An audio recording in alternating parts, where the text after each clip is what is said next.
Welcome to Winning with Anna Lee. I'm your host, Anna Lee Leonard, president of Mainstay Financial Group, right on the corner of Cervantes and Perry. And what we do all day long, every day, is serve our community to help people have better lives. And over the years, I've had the privilege of meeting other professionals who do exactly the same thing. And today I have with me someone who is a professional colleague, has become over the years someone I consider a good friend, and admire her and her ethics greatly. Kathleen DeMaria, a state attorney, who, gosh, we were talking about this before the show. We've been working together so long, we're not even sure of how long it's been. Probably 12 years, maybe 15. At least. And I mean, you have to understand, we both started when we were 12, right? That's right. That's exactly right. But, you know, the thing is, Kathleen and I both believe very much in a team and a team concept in working with our clients. I'm very good at what I do. Kathleen is very good at what she does, but you're not a financial advisor, and thank you, God, I'm not an attorney. So I have to rely upon you very often when I have questions. And one of the things I want to talk to you about is something that we've seen happening more and more, not just with younger ages or older ages, but everybody. The rate of divorce has just gone rampant. I read something that said statistically now it's almost 50%. Is that about right? I believe so. Could be higher. Could be higher. Gosh, that's scary. Are you finding in what you do, Kathleen, are you finding it more prevalent in one age or another, or are we starting to see it pretty much across the board? Unfortunately, I'm seeing it across the board. Yeah. It used to be you'd have the starter marriages, they'd get married in their 20s, and by their 30s they were moving on to someone else. You didn't see that so much in the 60s to 70 range, but I'm seeing it in the 60 and 70 range now. Yeah, and we both are. You know, I know I'm having clients that are coming in, have been married 35, 40 years, and all of a sudden I've got one of them in my office just in tears, because they're sitting there saying to me, Anna Lee, I'm all of a sudden, you and I call it suddenly solo. Correct. That can happen because of death. It can happen because of divorce. So if we could, let's talk a little bit about, let's kind of break it into segments. Why don't we, let's kind of look first at the idea of dying, because unfortunately, that's the one thing we all have in common. One day we're all going to do that. We'll make that final transition. But death can cause devastating legal and financial difficulties. So let's kind of break it up, if we would. Let's start with, let's say, the childbearing people who have children in the home, and then let's go to the empty nesters. So what are some of the legal ramifications you're seeing? Well, unfortunately, especially since we live in a military area, a lot of times I have young ladies come in or young men come in who have lost their spouse in one of our overseas events. And they were not prepared for that. Yeah. You know, you think about it, but you don't prepare yourself for it. And so often what I'm seeing is they've got a child or two at home, and the military offers a little bit of life insurance, but it's not a ton. Not when you've got children. And we've got a young person who's got to take care of themselves and their children for many years to come. And I'm not seeing that there's enough insurance out there on the person who's going overseas. Military, what do they usually carry? 100, 200,000? I believe it's 200,000. 200,000. So you figure now cost of raising a child is far exceeds 200,000. Far exceeds, especially if they go on to any future education. So we haven't even taken in having a home, transportation. That's just basically raising. Right. That's just raising, because we've lost an income. we've lost our support system. Are we going to be able to work? And if we can't, we need to be sure we've got enough insurance out there to cover that situation. Yeah, and I find one of the mistakes people make a lot with life insurance, they'll tend to insure the one in the household who's making the most money, and say with the secondary person, oh no, we don't need a policy on that one because I'm the one that makes the money, so if this one dies, I'm going to be okay. But they forget something real important you just talked about. Child care costs. Nanny costs a lot. Child care costs a lot. Yeah. So yes, you always ought to have both parties insured, maybe the large breadwinner more so than the person who is raising the children, if that person is staying home. But yes, you've got to address both of those because we never know. Sure. We're not guaranteed tomorrow, so we have to think ahead, and we've got to think about ourselves. My husband always says we come into this world alone, we're going to go out alone. Yeah. So, and with a married couple, one of you is going to go first. So you always got to think, what is going to happen to me if I'm the survivor here? Yeah. And I think you and I do a lot of the same type of planning. I always tell my clients as we're sitting down, we're working, we're planning things, what is it you want to achieve, number one, and then let's imagine the worst scenario that can happen. Because if we can make it through the worst and the good things happen, then we're sailing, we're fine. That's my mantra. Plan for the worst, hope for the best. Hope for the best. And that, I think that's a scary thing for people to think about. What is the worst that could happen? And of course, raising a child, that would be one of the worst, would be losing a spouse through death, because now there is no hope of additional support. You're it now. You're going to be the one taking care of everybody. So we've got the cost, raising a child, and I'm going to advise everybody, if you're looking at life insurance, come visit us at Mainstay or visit someone who is an independent who can show you the different types of life insurance, how they work. Right. Because I've had people come in and say, oh, I got this. Why did you get that one? I don't know. I see that too. I'll say, what? Why is it this kind of insurance? That's a little different for somebody in your age group. Yeah. So, well, that's what they gave me. And you should understand the type that you get, and you should be presented with different companies so that you're allowed to say, whoa, these two companies, both good companies, they're both A-rated companies, they're both giving me the exact same coverage, but this one's a lot more expensive than this one. Why would I take this one? It doesn't make sense to me. You know, so I think that's part of what we have to do. So legally, of course, we've got to raise the children. What else have you found with that on the legal side? On the legal end of it, then I've got a spouse who's realizing, oh my gosh, I've lost my spouse, and I'm here to raise these kids on my own. What happens if I go? Yeah. So they oftentimes are in my office soon after the person has passed away because they're realizing, gosh, I need to appoint a guardian, I need to do a will. What happens if I become incompetent? Who's going to make decisions for me and pay my bills? So they're usually in my office doing a will, naming guardians for the kids, figuring out how the money is going to be dispersed to the children, and setting up a power of attorney. So God forbid something happens with them, someone else is able to handle things for them because we don't have the spouse to fall back on any longer. So that's very important. And don't you find, I know I find it a lot, people have a misconception about children in their care if the parents pass away. Because I'll say to people often, now if something happens to you, who's going to have your children? Oh, well, my mother said she would take them. It doesn't work that way, does it?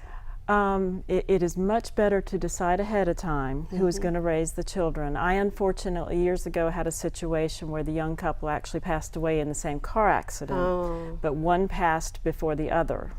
So everything in their estate ended up in the one who passed second. There were two children in that household. One was the husband's alone. The other one was the wife's from a previous marriage and an ours. And an ours, right. They had one ours and one hers from a previous marriage. Neither of them had a will. And whenever they passed away, the question was, where will these children go? Where are they going to go?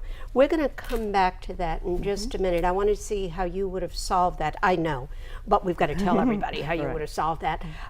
We'll take a short break, and we'll be back in just a couple seconds.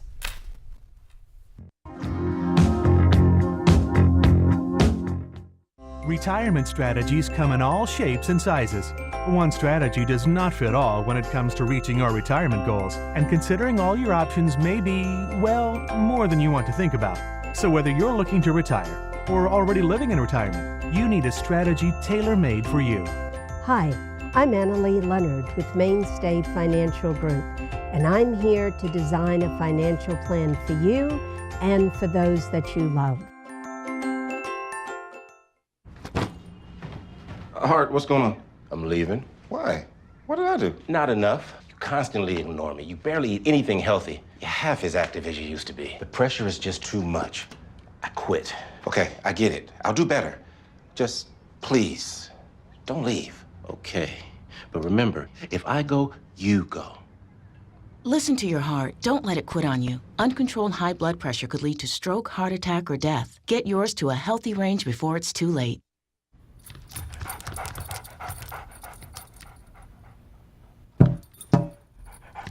There's a shelter pet who wants to meet you. Meet one today. Visit theshelterpetproject.org. Adopt.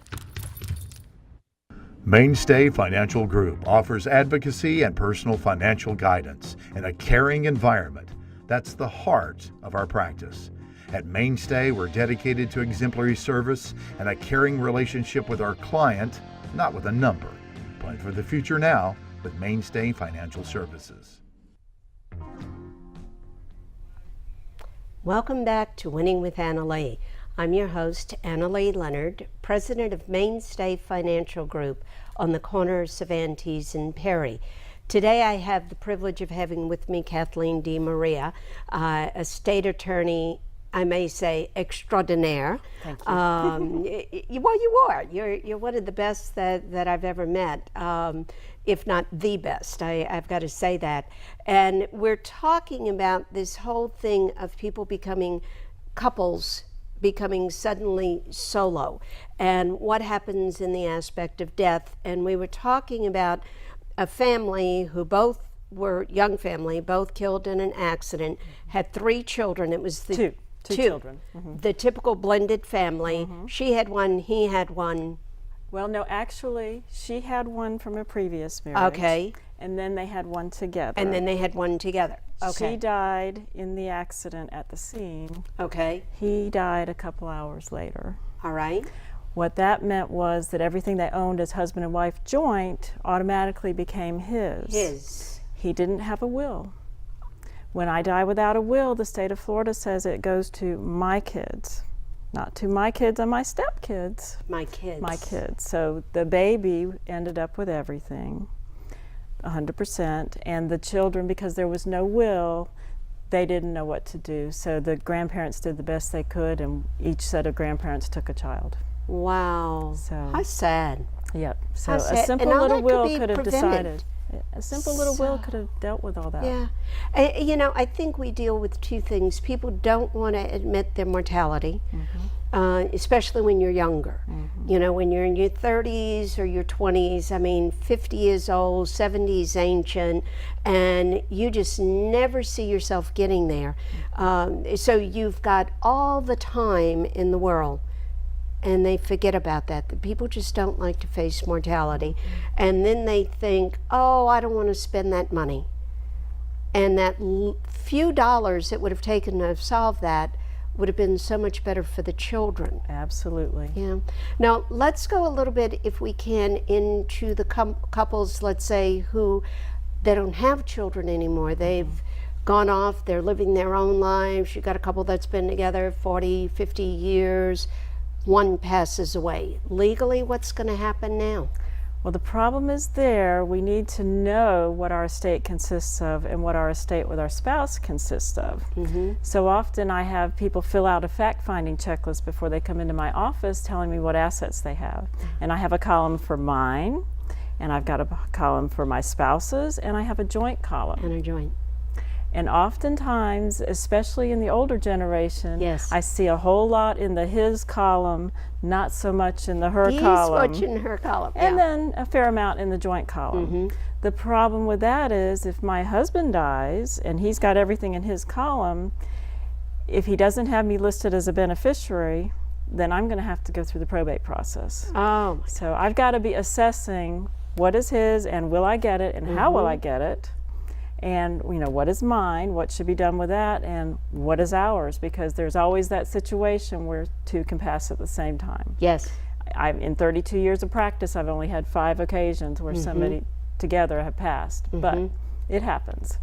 So It you've does. got to be assessing, can I get to those assets, and how are they set up? A lot of times I'll see that the house is just in the husband's name. Oh, gosh. Especially, You still see that? I still see that in the older Wow. generation, where they inherited it from dad. So or it's it came still down in the just family. that name. Wow. Which creates a real problem because Florida has a very odd homestead law. Okay. So assuming that the couple has got grown kids, we've got a spouse, the Florida Constitution says the spouse gets a life estate in the house, not full ownership, A life a estate. life estate, remainder to the kids. So then if the spouse wants to sell it or mortgage it or convey it, they've got to have the kids involved. So if the spouse, let's say, is getting older, the house has become just too much to take care of, they would like to sell it to go to an assisted living facility.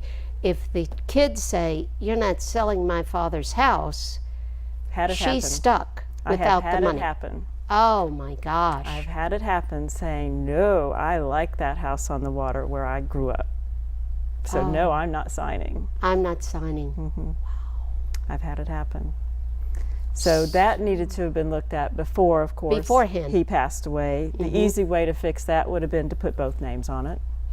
Simple, little deed, record it, and you're done. And you're done, you're finished. And people, I think, just don't think about those things.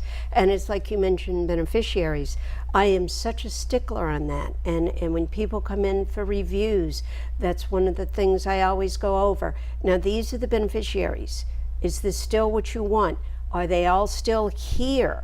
And I'll tell them that if you've got a beneficiary and that beneficiary passes away, I need to be one of your first phone calls. That's right. Because now the whole thing falls under state laws instead of what that person desires. Right. So a lot of that could be prevented just by doing some paperwork, checking to see if it's beneficiaries. So legally, we've got the houses involved, IRAs, like you said, beneficiary form, fill that out. And oftentimes, not ever from your office, but I've seen from some other estate planning offices, financial planning offices, the beneficiary designation set up as the estate. Is that just, oh God, that gets under my skin. Right, that it should, I'm going to say 99.999% should never be the estate. Now, I No. have had an occasion where it worked out that that's the way we needed to do it, but almost always that is the wrong answer. It should never be the estate. No, especially not IRA money. Exactly. That's like saying to Uncle Sam, "Oh, I like you so much. Here's Here's your 38% taxes." of my Correct, money." correct. When you've just cheated your heirs out of all that money you worked so hard for. I think people sometimes they forget how long, how hard, how much they sacrifice to put that money aside and then not properly plan how it's going to be left. Right. I don't think anybody I know of, and maybe you know of somebody in your practice, that did all that, worked all those years, saved all that money to say, yep, I want 38% to go to Uncle Sam. Most don't want to see it that way. No, I wouldn't think. So we've got the homestead, we've got monies that are involved. anything else we have to be aware of? Yes, especially now in the computer age, my clients really need to know their spouse's passwords on everything. Yes. You need to have it written down, and nowadays it seems like every 30 days you have to update it. So you need to keep a running list for your spouse of anything that you have passwords on, because without those passwords, good luck getting to anything easily. So that is very, very important. So that's bank accounts, savings accounts, and there's a lot of information now that I understand floats around in cyberspace because people have passed away. Those sites are never closed, they're never taken down, and those wonderful little, should I use my favorite term, scumbag people out there who get into other people's information because those are dormant as such, they're much easier for them to get into and collect information. Correct. And cause a lot of problems for the survivors. You know. The other thing I see in the survivors is, especially if it's the husband who's surviving, which I'm seeing more and more of all of a sudden. All of a sudden. I'm seeing the husband being the survivor. They are quick to get involved with new potential spouses. New relationships, yes. And I have seen that go awry several times, where they jumped into the relationship and it did not work out. And financially it was a nightmare to undo in the dissolution. So when you are suddenly single and are looking at getting into a new relationship, you've got to be concerned, if I get married again, what am I giving up? Did my health insurance come through my deceased spouse? Am I going to lose that if I get remarried? Yeah. Am I getting some type of a retirement benefit that I'm going to lose if I get remarried? Okay. So all these questions we have to ask ourselves, and that is the husband or the wife if they're the survivor. We need to figure out, is it a good idea to go running down the aisle again? Yeah. And it may not be. But in that situation, I would say 99.9% of the time, you need to consider a prenuptial agreement. Because the minute you get married in Florida, all kind of rights become associated with your new spouse. Immediately. Immediately, the minute you say I do. And don't you find sometimes people have this thing when you say prenuptial, it's like, oh, well, you don't love me enough. I mean, it doesn't have anything to do with that. It doesn't. I've been telling my daughter since she was a little girl, when and if you ever get married, you need to have a prenup. Yeah. And the reason I started young, because I figured, well, then she would know it was just, my position as opposed to not liking her fiance. Yes, yes. And I think people have to realize that it's not a trust factor, it's a reality factor in today's world. And there's nothing wrong with doing that. Actually, I think now it makes both partners much more comfortable when something like that does take place. And you've seen it, I've seen it, where at one stage of life one is the breadwinner, one isn't, and then all of a sudden that flip-flops. So if you've got some idea of what belongs to whom, should a divorce occur, then it makes things a lot smoother, or death. So I think that, just to kind of sum it up, I think one of the best things that we have to think about, and you've said it repetitively, I have said it constantly when I talk to people, it's that whole idea of picking up the phone, calling Kathleen DeMaria's office and saying, Kathleen, I need to come in and talk to you about my estate planning. I mean, how hard is that? It isn't that hard at all. I don't think it is. I don't think it is. And I love it because you said too, when someone calls you, and I know you did it for me, you send a literal fact finder out that makes you sit down and think about, what do I have? How's it titled? Who's it going to go to? And that makes your work so much easier. I know you spent quite a bit of time with me when I went in, just finding out exactly how I wanted things to happen. And that makes a big difference. That's a huge difference. Yeah, that's something you don't get in the little box package that you order off TV. They don't care what you want. That is true, and they don't know your whole situation. No. I had a young mother who had a special needs child who had gotten one of those, that you order off the internet and got the box and the package and put it together. And I said, I'm willing to bet that there's not a special needs trust in there. And there wasn't. And there wasn't. So here's our message for the day. Consult the professionals. Spend that little bit of money now because it will save the estate a lot of money. It will save your family. Let me put it this way, possibly it will save your family because people won't be at each other's throats. Call Kathleen, call me, come in, sit down. I mean, we'll tell them if we can help them or not. Yep. And I'm not the type of attorney that says everybody needs a trust either. I understand that, and that's why you and I work well together. I hope you learned something today. If you've got a question, call me, call Kathleen. We would love to sit down, talk to you, make sure you're headed in the right direction now. Don't let your family find out later that you didn't take the time to pull things together correctly. So give us a call. We'd love to see you. And will you come back with me next month? We talked today about death. I want to get into the whole idea of divorce. Sure. Be Wonderful. happy to. We'll see you next month. Okay. Good. Take care and give us a call if you need us. We'll be here, as always, ready to serve you. We'll see you next month.